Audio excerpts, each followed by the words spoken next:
గోదావరి బీడు భూములను పచ్చదనంతో నింపుతూ అనాదిగా ఎన్నో నాగరికతలకు జీవనాధారంగా నిలుస్తూ అనేక కథలకు, సంస్కృతులకు, పుణ్యక్షేత్రాలకు నెలవై ఆధ్యాత్మికతను తన ఒడిలో మోస్తూ ప్రవహిస్తున్న మహానది గోదావరి.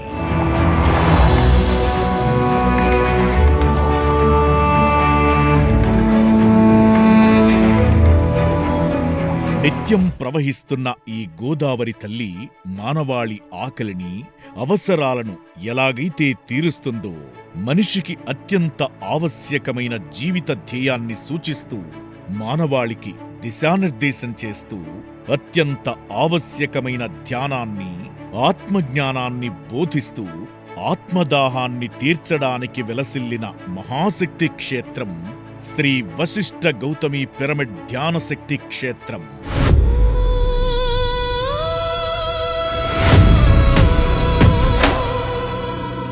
ఇది the biggest pyramid of Asia, the biggest pyramid of PSSM. బ్రహ్మర్షి పితామహ పత్రిజీ దూరదృష్టికి, దివ్య సృష్టికి, అమోఘమైన వారి సంకల్ప శక్తికి మరియు పత్రిజీ అడుగుజాడల్లో నడుస్తూ వారి ఆశయ సాధనలో అకుంఠిత దీక్షతో నిర్విరామంగా తమ సేవలను కొనసాగిస్తూ ముందుకు సాగుతున్న పిరమిడ్ మాస్టర్ల నిస్వార్థ సేవకు నిలువెత్తు నిదర్శనం ఈ మహాశక్తి క్షేత్రం.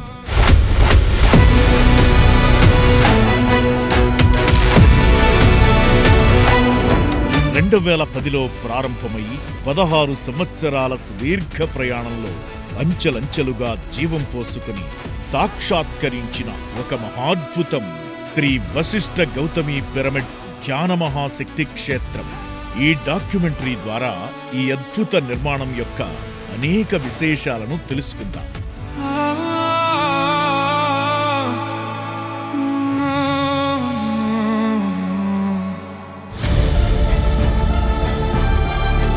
నా పేరు సదా సత్యరాజు.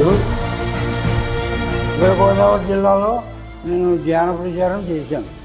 అలాగా చేస్తూ sir east Godavari, west Godavari ఎక్కడికి వచ్చినా కలుసుకుంటూ నేను సార్ ఏమన్నారంటే, ఈ గోదావరి పక్కనే నాకు ఒక పెద్ద పిరమిడ్, మెగా పిరమిడ్ ఒకటి నాకు ఏర్పాటు చేయాలయా, స్థలం సంపాదించమన్నారు.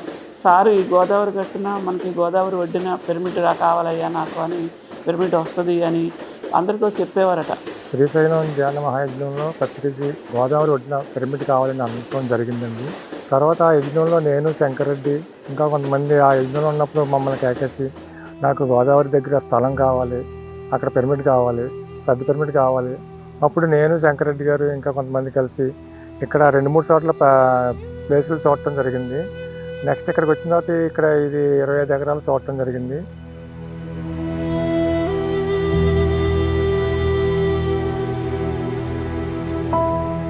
నంద దాన్ని చాలా జోవియల్గా చెప్తూ ఉండేవాడు.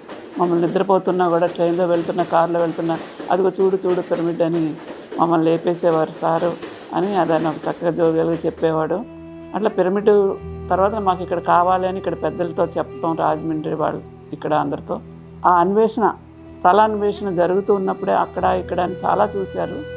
ఆ సమయంలో ఒక సంకల్ప ధ్యానాన్ని తాడేపల్లిగూడెంలో మన ఇంట్లోనే ఇక్కడే ఆ 21 days ఫస్ట్ ఆ పిరమిడ్ కోసం, స్థలం కోసం రావాలి అనేది ఆ సంకల్ప ధ్యానాన్ని మన ఇంట్లోనే ఇక్కడ జరిగింది. ఎక్కడికి వస్తున్నా గురువుగారు వస్తున్నారంటే వెళ్ళిపోయేవాళ్ళం అండి. ఒకవేళ నేను వెళ్ళపోయినా ఆయన నన్ను వెళ్ళిపోయేవారు. శంకర్ రెడ్డి అది వచ్చి తీసుకెళ్ళిపోతూ ఉండేవాడు. ఇంకా అలాగే మొత్తం మేట నీ వల్ల అవుతుంది, మీరు చేయాలని చెవిలో చెప్పారంటండి. ఇదేంటి ఇక్కడ ఎంతమందో కోటేశ్వర్లు ఉన్నారు, అందరినీ వదిలేసి గురువుగారు నన్ను అట్టుకున్నారు, నాకు కాళ్ళు లేవు, నేనేమో తిరగలేను, ఇలా పట్టుకున్నారు నన్ను అని అనుకున్నారండి. ఇప్పుడంటే ఇదంతా పనులన్నీ అయిన తర్వాత ఆఖరిని ఒక 6 రోజులే బాగోలేదండి.